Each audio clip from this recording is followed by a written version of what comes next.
আর শুরুতে তিস্তার এমন ভয়ঙ্কর রূপ যেন অন্য বার্তা দিচ্ছে। গত বছরের স্মৃতি এখনও তাজা। বাঁধভাঙা হরপাভানে ভেসে গিয়েছিল সিকিম এবং উত্তরবঙ্গের জেলাগুলি। রীতিমতো তাসের ঘরের মতো ভেঙে গিয়েছিল তিস্তাপাড়ের বাড়িঘর, রাস্তা। তিস্তার বর্তমান রূপ সেই দৃশ্যেরই কথা মনে করিয়ে দিচ্ছে বারবার। এর আগে কখনো বর্ষার শুরুতে এমন ফুলে ফেঁপে উঠতে দেখা যায়নি তিস্তা নদীকে। উত্তরবঙ্গ এমন বৃষ্টি হয়নি যে তিস্তা এমন রূপ ধারণ করবে। তাহলে কেন তিস্তার এই ভয়াল রূপ? শুধুমাত্র সিকিমে বর্ষার জেরে তিস্তার এমন রূপের নেপথ্যে অন্য কারণ দেখছেন পরিবেশবিদরা।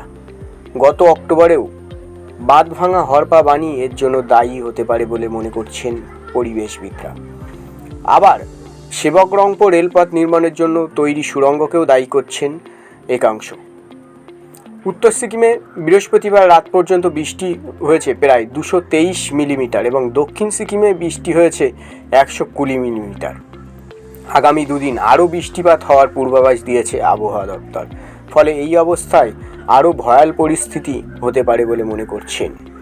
এদিকে তিস্তার জলস্ফীতির কারণে বন্যা পরিস্থিতি তিস্তা, মাল্লি, গেইলখোলা, 29 মাইল সহ একাধিক জায়গায় জলস্তর বেড়ে যাওয়ায় বন্যা পরিস্থিতি তৈরি হয়েছে ডুয়ার্সেও। বিশেষ করে মালবাজার, রাজগঞ্জ ব্লকের বিস্তীর্ণ এলাকায় ইতিমধ্যে জলমগ্ন হতে শুরু করেছে। বিপর্যস্ত সিকিমে অনির্দিষ্টকালের জন্য বন্ধ রয়েছে 10 নম্বর জাতীয় সড়ক। আটকে হাজারো হাজারো পর্যটক। গত বন্যায় তিস্তা গর্ভে অনেক পলি জমে যায়।